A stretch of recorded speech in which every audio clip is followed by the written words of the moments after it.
TV and movies are chock full of eerie and eye-opening effects, but you won't see any Hollywood-style ghosts tonight. What you will see is concrete evidence that something is there, and you'll share the real-life experiences of people who have witnessed apparitions, hauntings, and poltergeists. They were ordinary people leading ordinary lives until they were touched by an unexplainable force. And obviously it frightened me. So I just stood there and looked at it and it disappeared into the wall. I saw a silhouette of somebody walk in my room. The feeling of fingers moving up and down your arm. She was floating horizontally up and down in front of the window. And I ran in the room to find her bed elevated off the floor about maybe a foot and a half. You could not see through him. It was solid. And I had the feeling that somebody was trying to enter my body or make a contact with me in some way. About a foot from my bed was standing a ghost. Do ghosts exist? 1 in 10 Americans claims to have seen or been in the presence of a ghost. Are these people dreaming, hallucinating, or are they actually experiencing spirits from another dimension? Hello, I'm Tim White. I'll be your host for Sightings. Tonight, ghosts. According to a Gallup poll, 1 in 4 Americans believes in ghosts. What you'll see tonight might contradict what you think you know about ghosts. The perception most of us have of ghosts was manufactured in Hollywood, where until recently, the paranormal has been treated as a source of either lighthearted comedy or heavy-handed horror. James Brown of Harrisburg, Pennsylvania, shared his personal haunting experience with us. We've had a ghost who run up and down our steps while everybody stood there and watched it. Hi, I'm calling from northern Kentucky. We have a spirit in our house, and it's appeared to us as a little boy. One of my sons sees it almost nightly in the form of a clown. My son's terrified of this. Just outside of Cincinnati, in this northern Kentucky suburb, the Thomason family called Sightings about a presence they feel is tormenting their lives. On the surface, this young family appears to be coping well, but scratch this thin veneer and a starker truth emerges. I can't do anything about it. This thing has overtaken my home. We've heard voices, laughing, things have been moved. It was evil. I mean, you could feel it. The nightmare began in 1991 when the Thomasons moved into this house. They claim strange phenomena hit them immediately. Doors that had been closed and locked started slamming. Objects came off the walls, and Kathy felt a mysterious presence watching her. I was in the bathroom, and he was looking in at me as I was taking a shower. I turned to look, and he disappeared. Things got much worse for the family when 3-year-old Mikey started describing apparitions in his bedroom at night. An apparition that took the form of a clown. He's just totally, deathly afraid to be in his room by himself. He will sit there and cry and scream that he's scared. And he would say, the clown is in my room. Why is it that the image of a clown is tormenting this family? The Thomasons believe it may be the spirit of a boy who followed them home after a weekend trip to what had been a country club. We had come here to see what was going on because we had heard the rumors of devil worship. It's since burned down. It was arson, but we think this is where we picked up the spirit of the little boy. Many parapsychologists theorize that spirits can attach themselves to living people for security. But why then would the little boy be tormenting the family? It just seems like it wants us apart. And it wants me out of the picture. I feel that very strongly. They need something done because it's going to end up tearing up their family. In desperation, Kathy called the Sightings hotline. We responded by asking Dr. William Roll to survey the home using scientific instrumentation. 1.0. I brought in a magnetometer that measures magnetic fields, and we have found that psychic experiences seem to occur in regions where there are strong magnetic fields. Unusually high levels of electromagnetism were found in the hallway between the two boys' rooms. So we have a high magnetic field in this area. Then he interviewed each family member. He was particularly sensitive to the fears expressed by Mikey. You like the clown or you don't like him? I don't like him. Show me where you saw the clown. Just point to it. That. Okay, all right. The results of Dr. Roll's investigation failed to prove conclusively that a ghost exists in the home. He did, however, have a recommendation based on his findings. They need to get rid of the strong magnetic fields in the bedrooms of the two boys. The main electrical wires coming into the home are located directly adjacent to the boys' rooms. There may be a connection between this electric source and the experiences of Jimmy and Mikey. Psychic Irene Hughes was also part of our sightings investigation. She carefully examined each room and tried to telepathically communicate with any spirits in the home.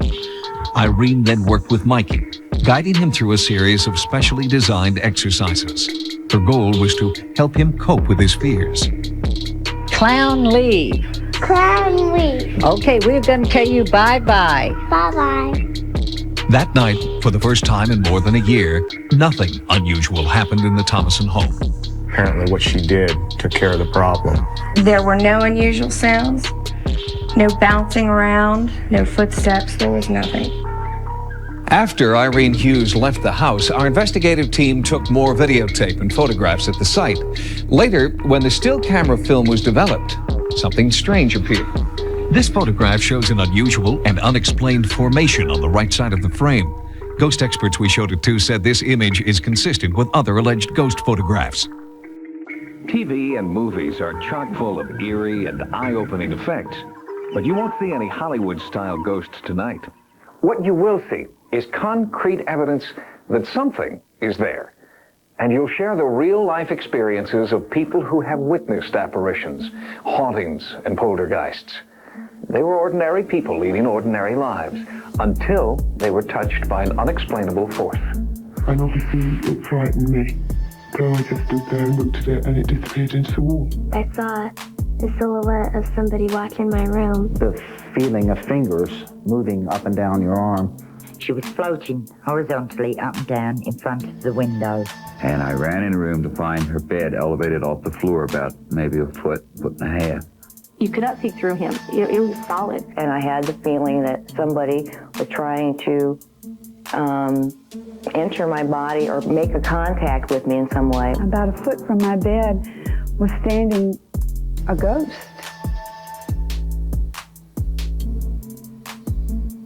Whatever they are, whatever you call them, ghosts, spirits, shades, specters, apparitions, there is not a corner of the world they do not inhabit. From this haunted castle in England to this haunted house in Hawaii, a Bavarian monastery, an Italian apartment, mansions in the south, taverns in the west, from this farmhouse all the way to the White House, we have a fascination with ghosts. But I have to tell you, I am puzzled because every once in a while our little dog Rex will start down that long hall toward that room, just glaring as if he's seeing something and barking, and he stops in front of Lincoln's door, the bedroom door, and would not go in the room. One of the most interesting things about this phenomena is that it's not culturally dependent. For example, leprechauns are seen only in Ireland, gargoyles in Eastern Europe, but haunting or ghost phenomena has been reported in all cultures since the beginning of time. How do you turn myth and legend into scientific fact? The search for photographic evidence has produced many hoaxes, but a handful of pictures defy explanation. Startling images, spectral apparitions. Are these people from the past trying to make contact with the present? There's a lot of fraud in this, there's a lot of imagination, there's a lot of wishful thinking. But when you strip that all out, there's about 20% hardcore stuff that is exceedingly difficult to explain. Within that 20%, haunted Longleat Castle in England. In 1965, a film crew in search of a ghost set up an infrared movie camera. After hundreds of hours of filming, they captured this extremely rare moment, a light emerging from one door and disappearing into another. All the lighting conditions were controlled. The windows were blacked out. There was no possibility of moonlight or car headlights or anything coming through. When we saw the stuff later, there was this shaft of light. which is, to me, is completely unexplainable. And indeed, this paranormal phenomenon has remained unexplained for 35 years. This New Orleans mansion's haunted history is chronicled in diaries written over 100 years ago. The family that originally lived here buried their dead infant in the wall of the nursery. The ghost of that baby's nanny is said to haunt the house to this day, a benevolent spirit watching over the people who live here now. I've had dinner parties, and she'd walk through the room. Everybody at the dinner table would see her. She just ignores you. She just walks through as though no one's there. She never looks at you. Nothing, she just walks through. But there's a darker side to the hauntings here. Other ghosts who the residents say are not kind but malevolent. 2 family dogs, a male and a female, have been recent victims. The female jumped out of the second floor window to the ground below, and the male was dead in the solarium. No marks or anything else, he was just dead. But there was obvious signs of them trying to get out. They had clawed their way halfway through a wooden door. Something had frightened them to that point of mass hysteria. When the apparition resembles somebody who used to live in the house, it seems to be evidence of survival. But there's another explanation, and that is that it's just energy recorded in the environment that gets played back by our brains, kind of acting like a needle on a phonograph. And perhaps that's what may be happening on this abandoned aircraft carrier, the USS Cabot. The ghostly forms of crewmen who met with violent death in World War II have been seen again and again. One witness who had a chilling encounter on board was Jill Alexander. When I turned, I was looking at a man in a uniform. It was an incredible feeling, and I couldn't speak, I couldn't move. And my friend kept pulling me to go up the stairs. And I said, Barry, you're going to think I'm crazy, but I think I'm looking at a ghost. And when I said that, he just took off with me and we flew down the boat. The evidence we have is as strong as the witnesses that we have. We have to start taking a look at witness testimony. Now, many people in social science will say that a human witness is not a good witness, and yet our entire legal system seems to be based on that. Ghosts. Many parapsychologists believe that they're collections of electrical energy, and conventional scientists agree electromagnetism is all around us. But paranormal researchers take it one extraordinary step further.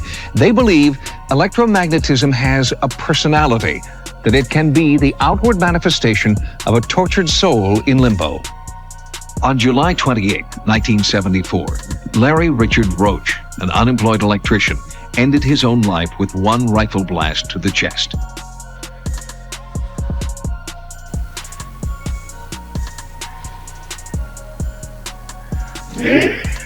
Before his suicide, Larry Roach had been severely injured on the job. Electric shock had left him physically and mentally disabled. He had seizures, was emotionally unstable, and when his wife left him, Larry Roach became despondent and took his own life. Today, near Dallas, Texas, in this quiet neighborhood, a new family lives in the house where Larry Roach committed suicide. It was supposed to be the Lamonis family's dream house. They finally had a backyard for the children and plenty of room. But their happiness has been short-lived. They believe something is trying to force them out. 3 weeks after we moved in, strange things started to happen. I had walked from the dining room into the kitchen, and about then, something got a hold of my hair and lifted me up, and I started hollering, Pam, Pam, help me. And she turned around and looked, and she said I was just like a haze all over me, like a glow, like I had lit up. Most of the disturbances in the house seemed to be related to strange electrical energy that had an almost human form. It affected appliances, the telephone, the lights. The phone answering machine played back messages spontaneously. You've reached 642. You've reached 642. Then a frightening apparition appeared in the kitchen. All at once I just felt like something was in the kitchen. I just felt like something was staring at me. And I turned around and I looked and I seen laying on the floor like a whole figure of a man's body. I was terrified. So I got up, and when I did, it just vanished away like it went up into the air in smoke, up into the kitchen light. And the terror only worsened. It started getting worse and worse in the house. It got to where I was scared to stay here. Late at night, eerie footsteps would echo throughout the house. The apparition paced outside the bedroom doors. Then the activity in the house took a sinister turn. Did the apparition want the family dead? I came home one afternoon and the gas stove had been turned on and Joe was asleep on the sofa. I came in, smelled the gas at the front door, left the front door open because you could not even walk in, and it really scared me. After this incident, Pam started to ask neighbors about the history of the house. I told Pam something has happened in this kitchen. And she said, well, Mother, I think you're right. So she went to investigating with her neighbors, and they did explain to her that a man had committed suicide in the kitchen. The Lamonases wondered if it was Larry Roach's angry, restless spirit that was tormenting their lives. Desperate to find out, Pam contacted psychics Dwana Paul and Carol Williams. When Pam called me, she was very disturbed. Her voice was shaking. She said, I have someone in my house, and it's a ghost. I did feel cold spots in a few of the rooms, and as we were just sitting there in the living area, I started feeling the tingling sensation that I feel when a spirit is there. Just before the 18th anniversary of the suicide, the psychics hold a seance they hope will drive Larry Roach's spirit from the house. Carol, Dwana, and other psychics joined together with the Lamonas family. We've come here tonight to bring in the spirit of Larry from this house. And we're going to attempt to send Larry to the light. Understand that you committed suicide, you killed yourself.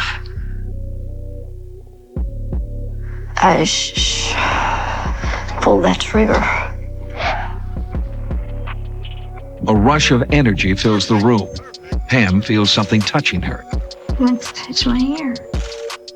I don't know. Larry, we know you're here. There's no reason for you to be in this house any longer. It's time for you to move into the other dimensions of light.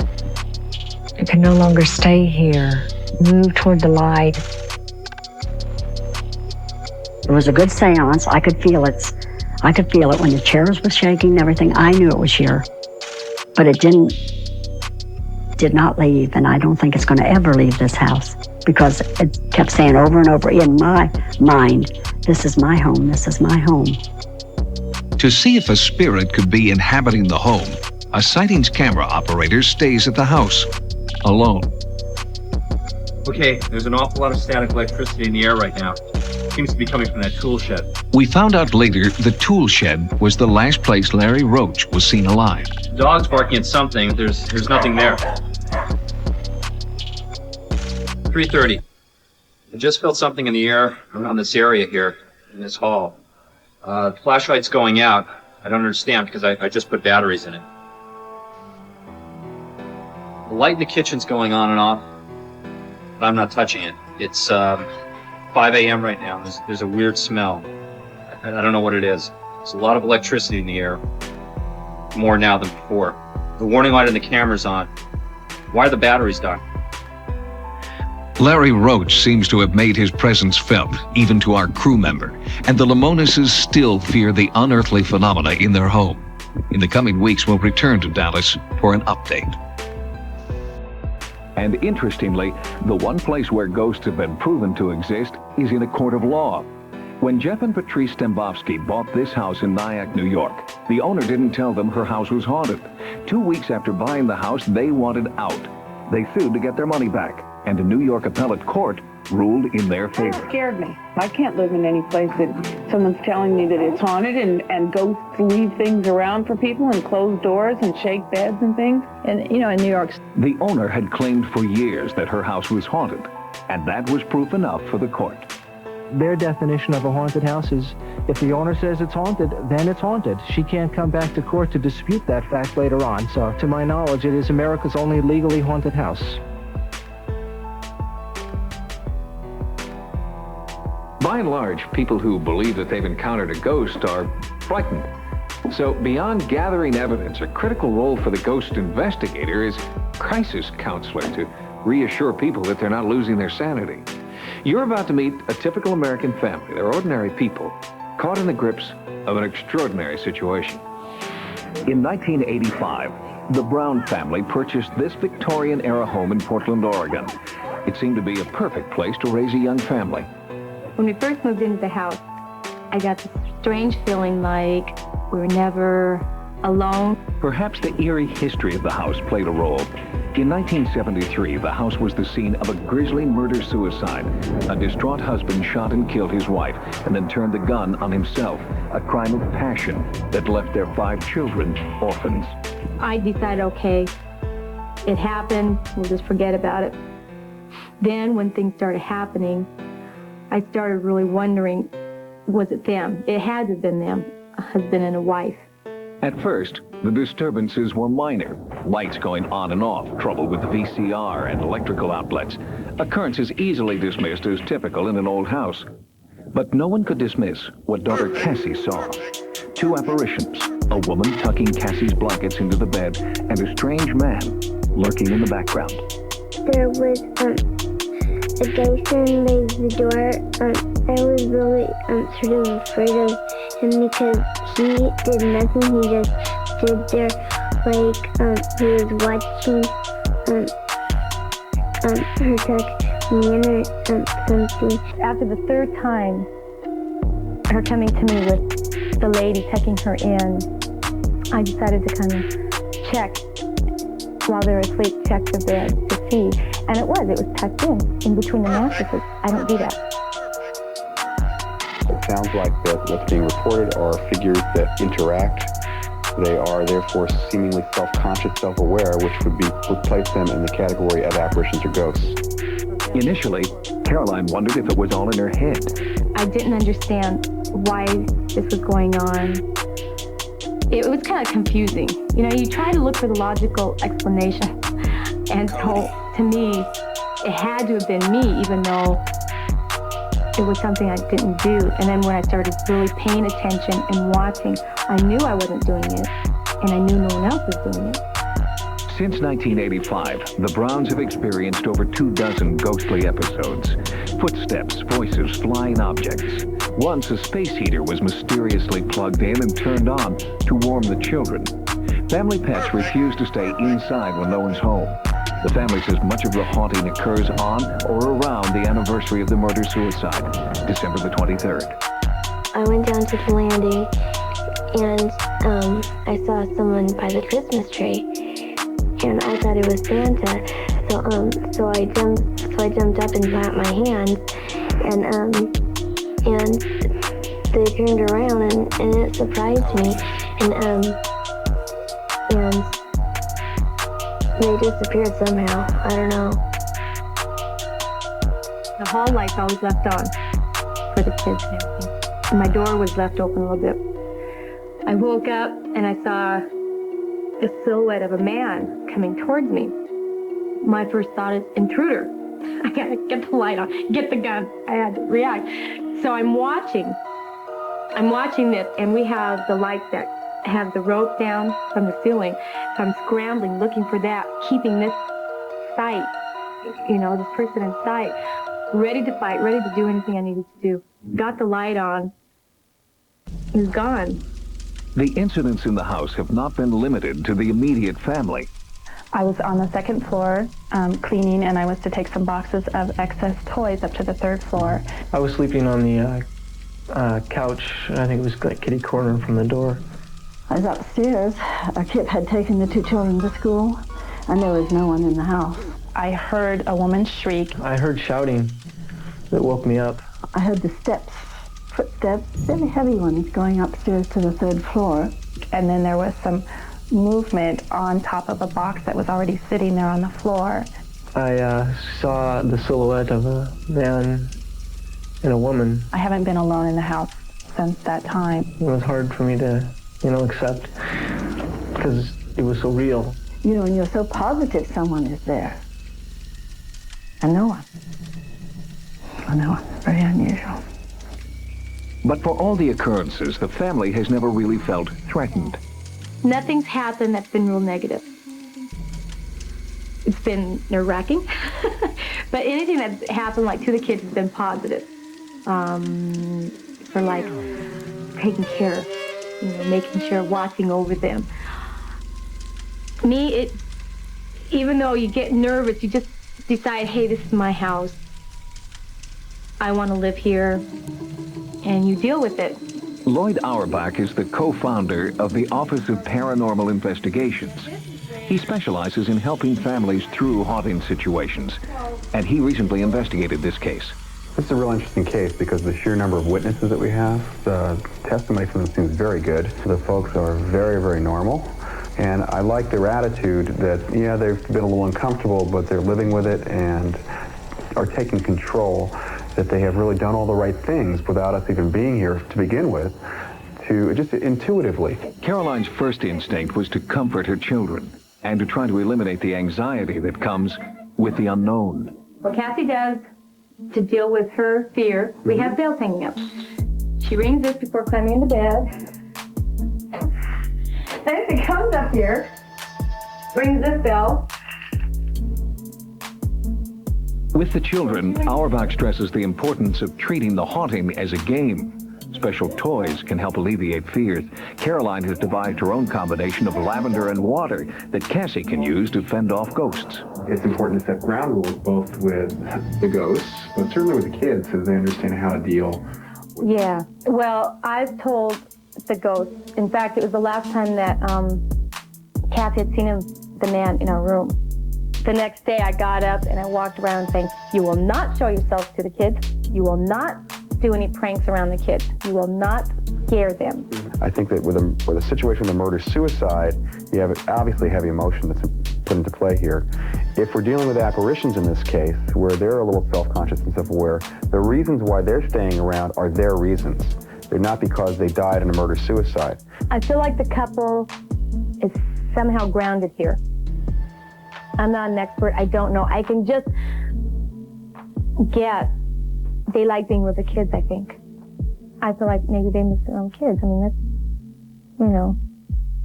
a lot of kids to leave behind. So, and somehow they feel a little bit more comforted, maybe, being with mine. We're a family, and I think they like family atmosphere. Whether there are really ghosts there or not, this taking control, this responsibility issue on the part of the living family that's there has worked. We can't prove from the perspective of we can't point a meter at these ghosts and say that they're there, but we can say that the subjective experience of the family has been dealt with in a way that makes them feel comfortable and that resolves to the point that they want. When you're going through it, it'll make a believer out of you. When you have all these unexplainable things and you start seeing figures, you change your mind real quick.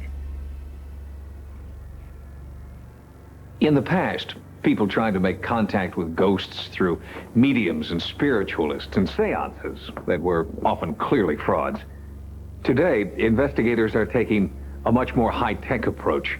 A worldwide organization of over 300 researchers is now working in the area of EVP, electronic voice phenomena, where voices, supposedly from ghosts, have been imprinted directly on audio recording tape. Please try to speak. Please try to give us a message. Please tell me who is here. Please try to give us your name. The time is 11:50 a.m. Sarah Estep recording.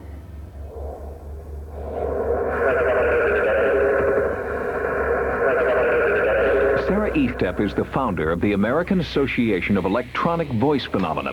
She considers herself a modern medium, attempting to capture the voices of the dead on audio tape. The microphones are yours.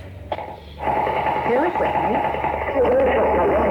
I'm recording voices from other dimensions. I started a little over 15 years ago. As a psychical investigator, I was very skeptical about the phenomena, but I decided to try it and see if I could get voices, and I did after 7 days. I started picking up voices on my own, and I have continued ever since.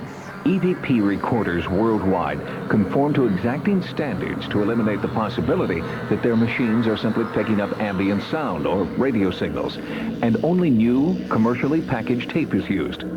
Surprisingly, the ghostly voices are not audible during the actual recording process. They're only discovered later, when the tape is played back. And in some cases, the voices are recorded on the reverse side of the tape. Generally, the words are only heard once. We are repeating them here for clarity.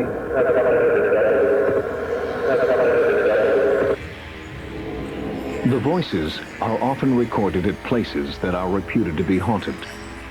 The Westminster Church and Burying Ground in Baltimore is one of the oldest in America. Many of the graves here date back to the 1700s. Edgar Allan Poe is buried here, alongside his young wife, Virginia. Beneath the church, catacombs reach deep into the earth. According to parish records, many of the people entombed here met a violent death.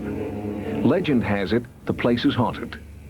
When Sarah Estep came to the catacombs, she recorded these voices.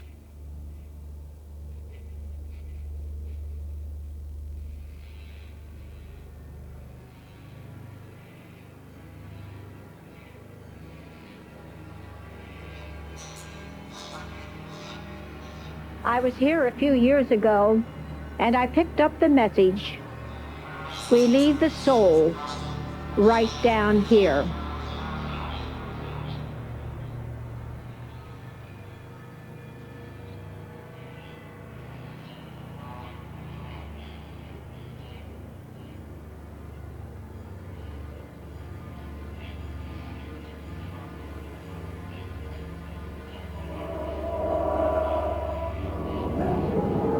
Point Lookout Light stands on an open promontory on the western shore of the Chesapeake Bay.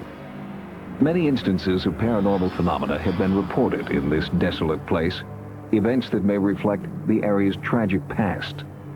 During the Civil War, 50,000 Confederate prisoners captured at Gettysburg were held here, forced to endure freezing cold, disease, and starvation.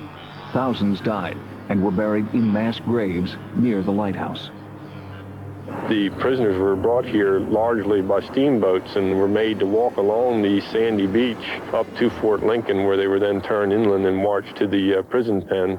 Over 50,000 Confederate prisoners made this march, and for over 4,000 of them, it was the last march they made since they died prisoners of war. This has to be one of the places that I've investigated that it's just the whole area is just full of activity. It's not just localized to one building or one spot on the grounds. It includes the whole area. I've never come in contact with anything like that before. The phenomena at Point Lookout seem to follow one of the classic patterns of a haunting. Some ghost researchers suggest that highly charged emotions from the past may actually become imprinted on the environment. And in fact, many people have reported seeing apparitions in uniform, calling Point Lookout's tragic Civil War history. When I was driving, I saw a figure of a man dressed in long pants and a gray coat run across the road behind me. It was actually where many thousands of the Confederate soldiers were actually buried. I immediately returned, and when I got to where I'd seen him cross the road, there was no trail coming out of the woods on one side of the road, nor trail into the woods on the other side, nor was there any sign of the anybody in the area. This has happened different times, always on the same section of road. I've never been able to explain this occurrence. Over the years, many paranormal investigations have been drawn to Point Lookout. Photographer Ron Stallings took this picture inside the lighthouse. Next to Nancy Stallings is what appears to be the faint image of a man in uniform.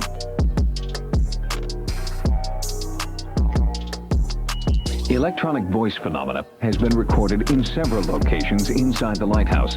The basement seems to be the focus of this activity.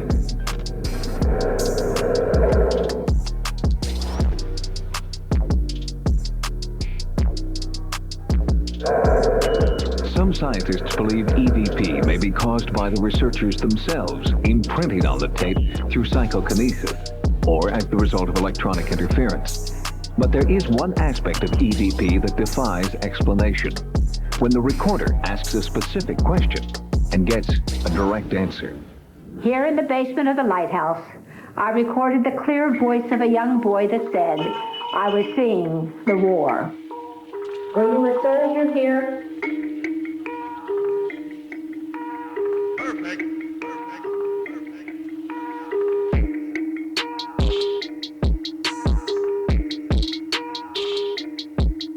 For one family in the Midwest, owning their own business was a dream come true. But now that business has become a constant source of terror.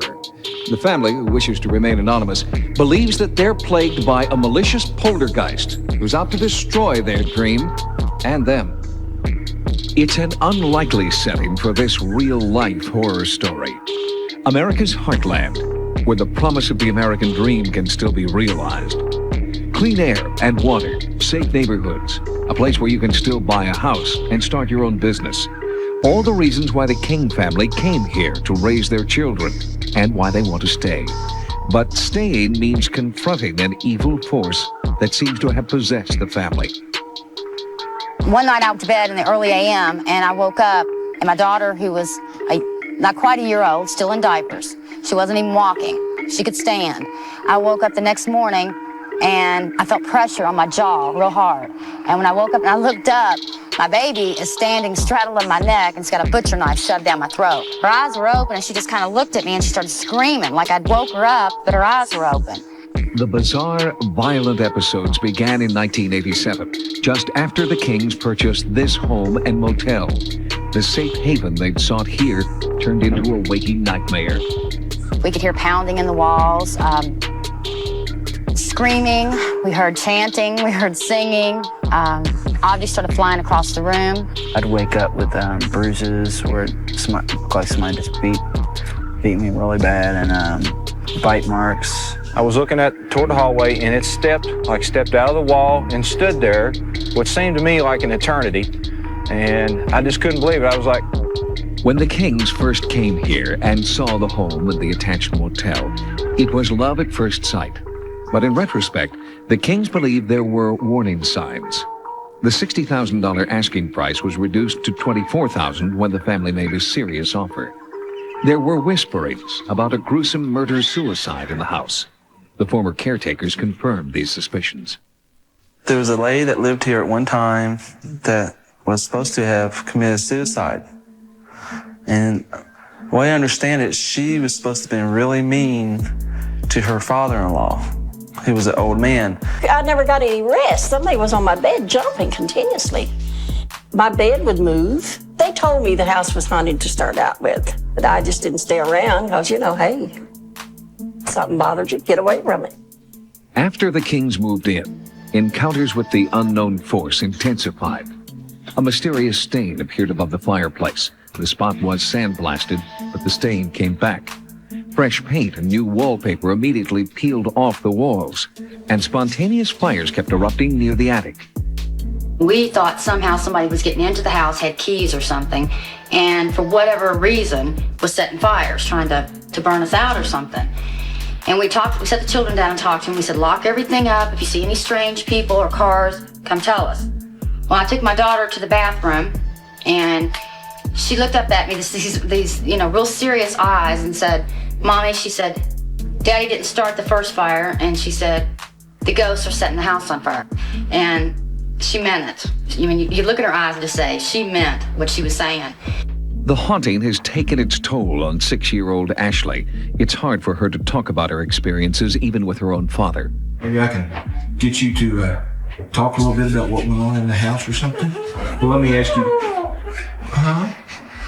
Don't be afraid about it. In desperation, the Kings consulted a parapsychologist specializing in poltergeists. They were having poltergeist-like activity in the house, which to me meant that things of a shadowy nature were taking place.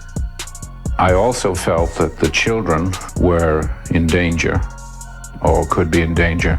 I recommended strongly that they not be brought back into the house until the place was cleared. But with their life savings in the house, the Kings were trapped.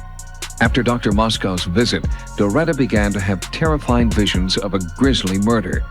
Was she seeing the ghostly images of a deadly crime?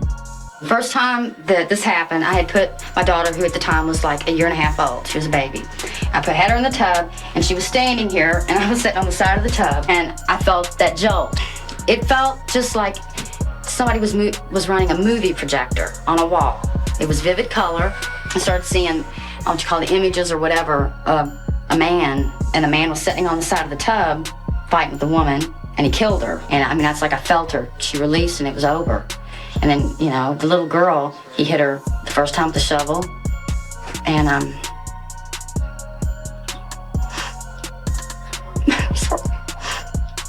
because I felt the emotion. She knew he was hurting her.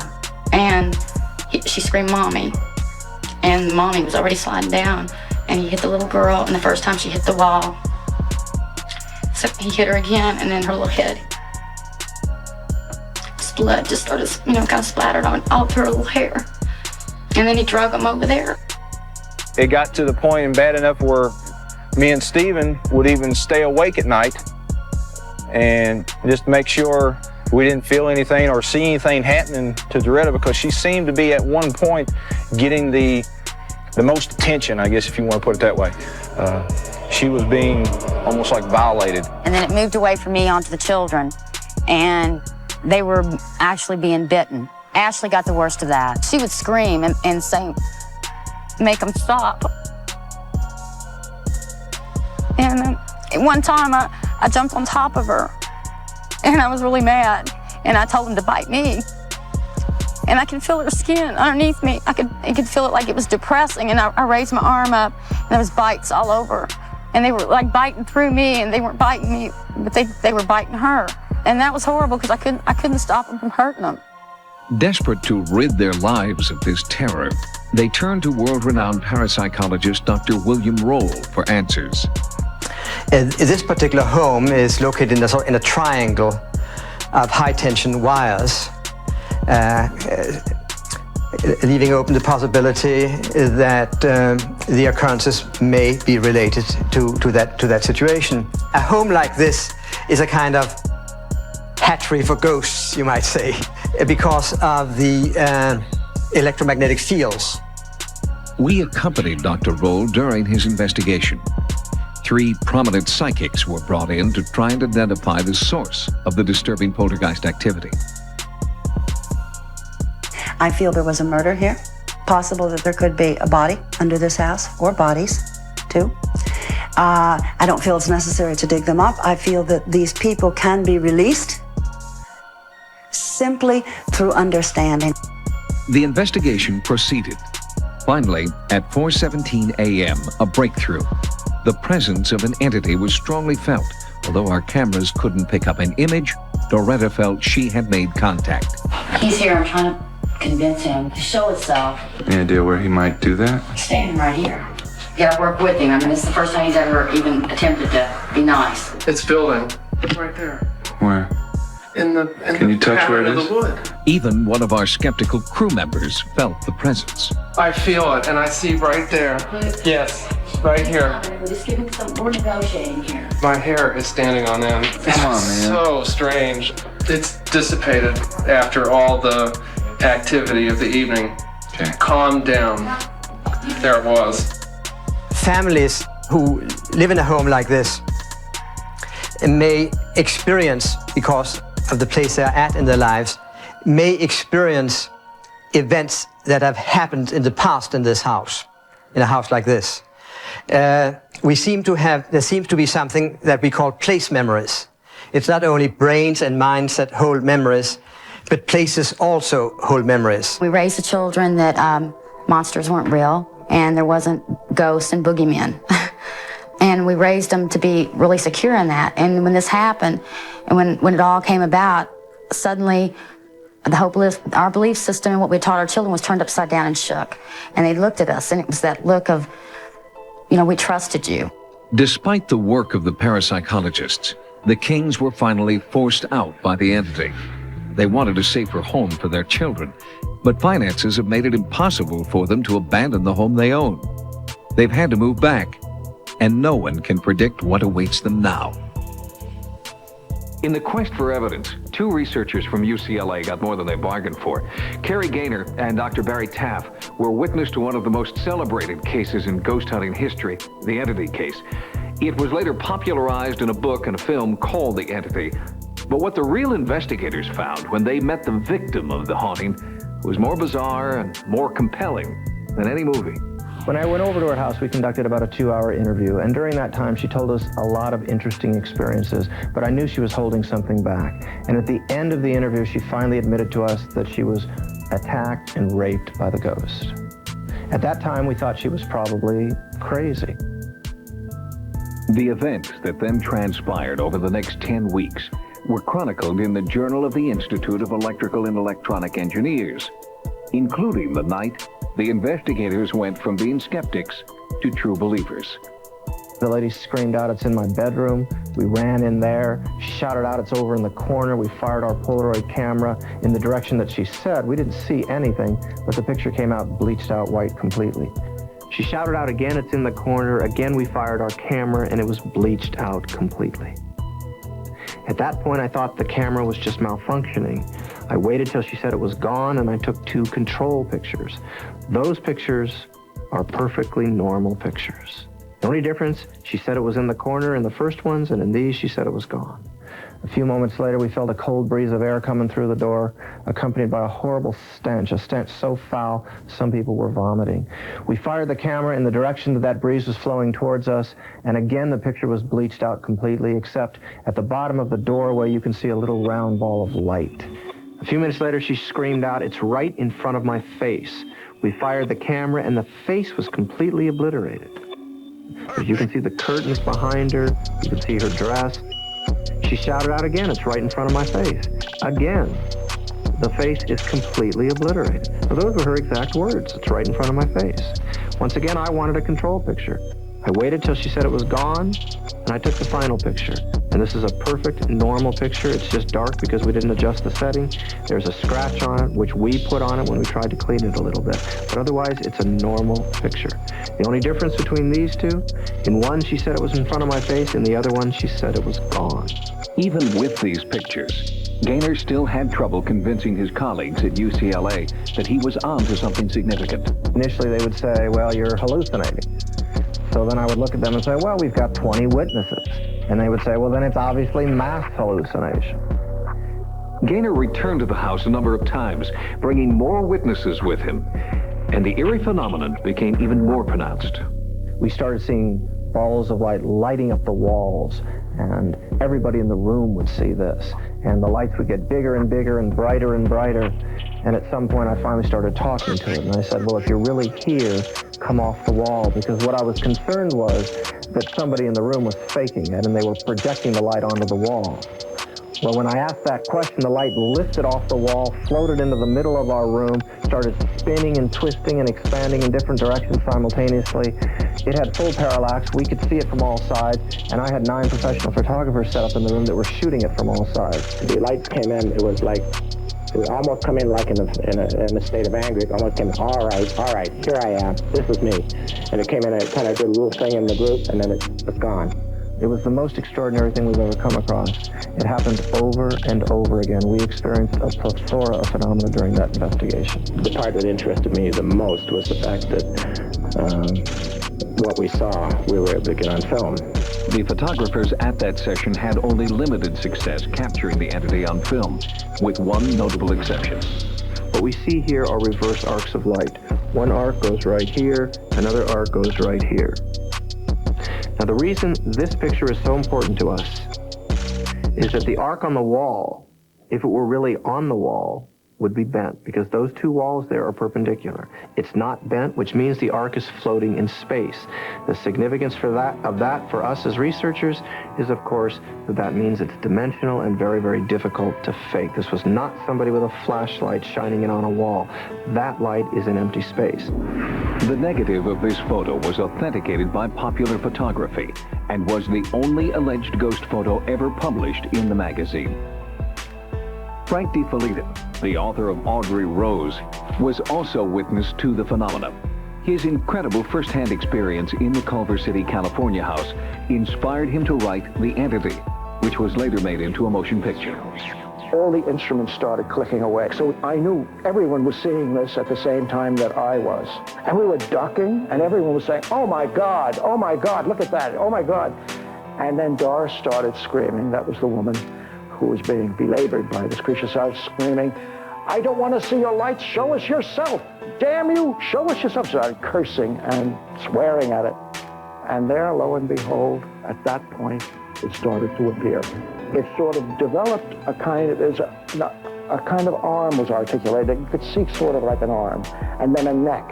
And then of all things, a kind of bald head. Now this could have been our imagination, but collectively we saw the same thing, every one of us. We saw the same thing. But we don't consider our pictures proof of anything. We consider them part of the struggle to gather evidence to try to understand this phenomenon. During our investigations, we spend thousands of hours trying to be in the right place at the right time. In the Entity case, for some reason, we were there. We were there at the right time. And we were experiencing the phenomena over and over again. Although some of the people there found it frightening, I found it very exciting and exhilarating. That's what I'm in this for. It's an opportunity to witness things that we've been taught all our life cannot be. It's a connection with the unknown.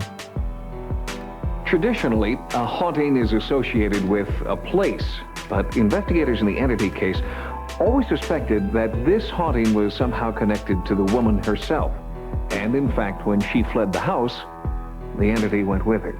For 5 years, the haunting diminished gradually and has now completely disappeared. To deny the existence of ghosts is easy. Skeptics say, I'll believe it when I see it, and walk away. But the people we've met tonight can't just walk away from what they've experienced. Those who have had a paranormal experience remember it for the rest of their lives. But for some, the experience changes their lives forever. Driven by his own experience, Klaus Schreiber has become a leader in the field of paranormal video phenomena, PVP. At his home in Luxembourg, Schreiber points his video camera at the blank screen of a TV, which is on but not set to any channel. He sends the picture of that blank screen from his camera into the TV and begins videotaping. So he is essentially shooting a picture of a picture of a picture into infinity. Nothing appears on the screen while he's shooting, and nothing shows up on tape until he views it one frame at a time. What he discovers then are seemingly unexplainable images of human faces. It's already my car incoming. There she is on the right-hand side. There she is. Hold her. The images are truly startling, but the most shocking one of all is a face that Schreiber is convinced is that of his deceased 17-year-old daughter. He believes she is trying to communicate with him. There are as yet no explanations for the images Schreiber finds on the videotape, but others who have repeated the experiment have gotten similar results. PVP is one of the newest methods employed by those seeking a window into another world, and it's still extremely controversial within the field of paranormal research. But Klaus Schreiber isn't deterred by skeptics, because his is a personal mission. He's not just trying to make contact with the afterlife. He's searching for one specific person he thinks he'll find there. For those like Klaus Schreiber, who believe that they've experienced the paranormal, a desire to understand what's happened is often felt on a deeply emotional level. Those who investigate the paranormal are driven by different needs. A scientific desire to find explanations to the seemingly unexplainable, and in the process, to perhaps find the answer to mankind's deepest question. Is there some form of life after death? I know we live in an age where people say, oh, it's all nonsense. Well, it's not all nonsense. There's something still left that needs explaining, which science at the moment doesn't seem to want to look at. I can really honestly say I don't believe in ghosts. But yet again, I can't explain to you why these things happen.